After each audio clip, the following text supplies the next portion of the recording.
Hello, everyone. Today we're going to talk about dialogue, which is something that a fair amount of writers have trouble with, at least when they're starting.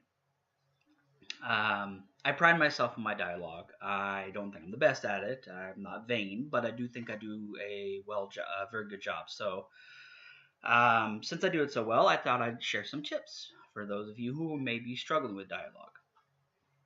Tip number one: whenever you are going to type something up, say it out loud. I know that sounds a little weird. It sounds like you're talking to yourself, but get a feel for how it sounds when you say the words. If you say the words and it sounds ridiculous, then it's not going to look any better on paper. It's really not. Tip number two: go to someplace public where people will be talking all the time. Not a movie, because nobody's supposed to really be talking in movies, but like a coffee shop, a bar, and just sit there and listen to the way people talk to each other. Because it's something we honestly, a lot of us take for granted, how people talk to each other. When people talk to each other, in general rule, is very few of us talking complete sentences constantly. Conversation is a give and take. It's an ebb and a flow.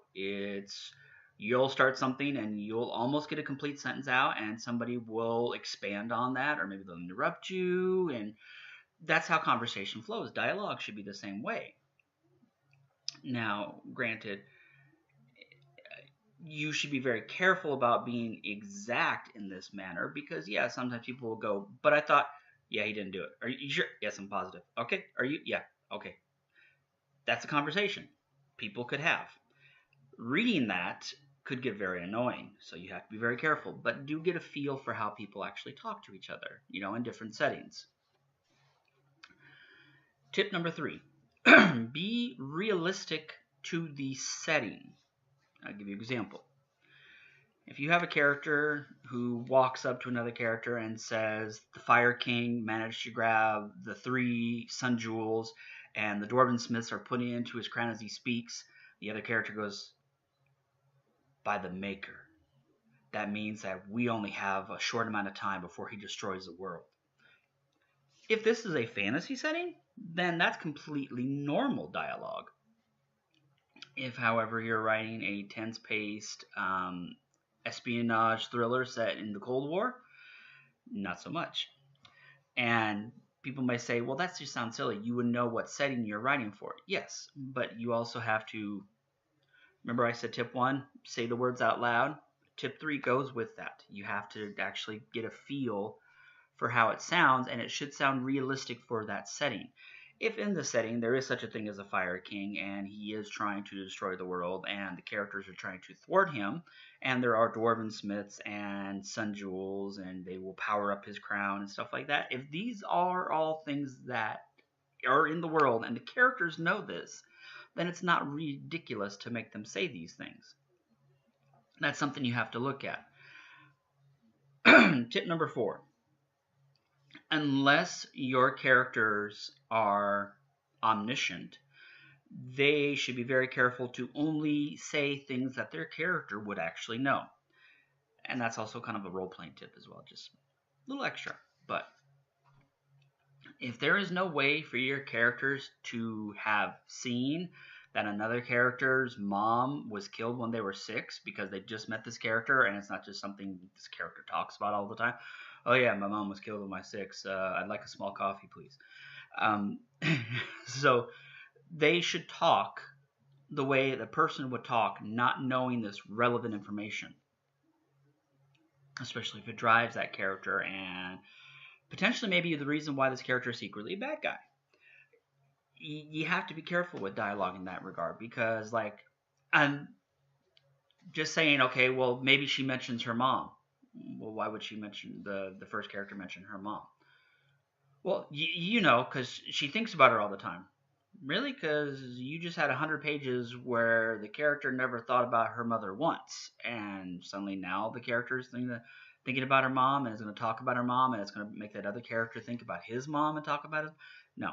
Again, remember, characters aren't omniscient. Unless you're writing a story where the characters are omniscient, I honestly think that would be a very boring story to read. A short story maybe be a little bit interesting, but an actual book where all the characters were omniscient? No, that sounds ridiculously boring. Part of the reason you read is escapism, but it's also the human connection. And since none of us are omniscient, it stands to reason that reading about characters who are omniscient would actually become very boring very fast. There would be no conflict. Why would there be conflict? They can know everything that was happening. So, but going back to dialogue, definitely do say the words out loud. Say the words out loud. Pick up on the cadence that you have established for each character, because we all talk in different ways, and that's true. Try not to be stereotypes. My editor for my first book called me out on making dwarfs with a Scottish brogue. He said it's been done to death, and to drive home that point, he kept putting pictures in the editing of Mr. Krabs from SpongeBob SquarePants to remind me of how ridiculous it sounds when you're reading about it, unless you are actually in Scotland. And he was right, but trying to avoid stereotypes, but recognize that everybody has their own cadence in how they talk, and we all talk in a unique way. Just like that. Like when I pause, I say It's actually fairly common. A lot of people, their thoughts are gathering. Their thoughts are running faster than their mouth can, and so they have to say so they can pause for a second and let their thoughts catch up. And there's nothing wrong with that. But again, establish that in your cadence, if every sentence this character utters, he's saying, well, yeah, they're saying stuff like that, then that's not really a cadence per se. That's an annoying character tick, and avoid those. But having a character pause in the middle of a conversation and say, every once in a while as their thoughts catch up, that's actually normal, and that establishes a cadence for the character. It helps the readers connect to the character because it gives them a familiar voice. And once a character has established a voice, it is important that you keep that voice up. Don't decide to switch all of a sudden unless there's a very viable reason why the character is suddenly talking very differently. If your character has suddenly become possessed by the immortal spirit of a 1,000-year-old vampire, and their dialogue switches from the way they were talking to very polished and old and things like that, then that makes sense. But if they just suddenly start doing that because you're like, I'm bored of writing their cadence. No. Unfortunately, once you establish a cadence for a character, you got to stick with it unless you have a viable reason.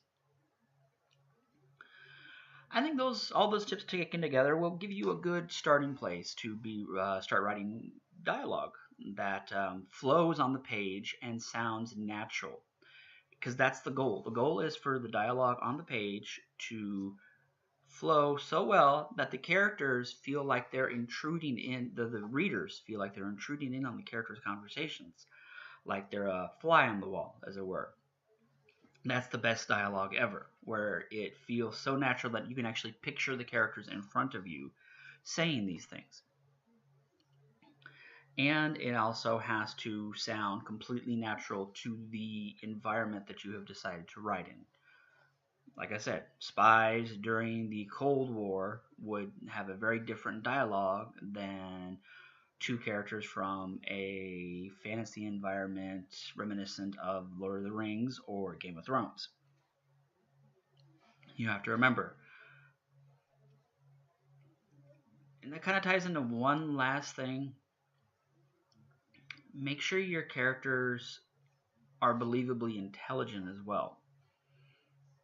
And what I mean by that is, if magic is a thing that exists in this world and one of the main characters suddenly does magic,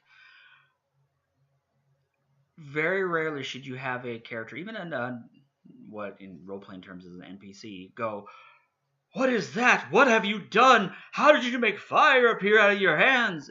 No, don't do that. Don't do it even if you want to make the character seem impressive. No, there are other ways to do it. If somebody walked up to you on the street and said, "I have a box in my pocket that can display information at a touch," you wouldn't be, "That sounds amazing." You would say, "Yeah, you got a cell phone, dude. We all got cell phones. We all have access to the internet. It's not that surprising." Again, take it, do it that same way. If this is something that exists in that world, then unless it's something completely brand new that nobody has ever seen before because your characters rediscovered it or created on their own, it shouldn't be that surprising. All right, that's it for today. Hope you all enjoyed the video. I rambled a little bit at the end. I apologize. If you did, don't forget to leave a like down below. And I will talk to you later. Have a good day.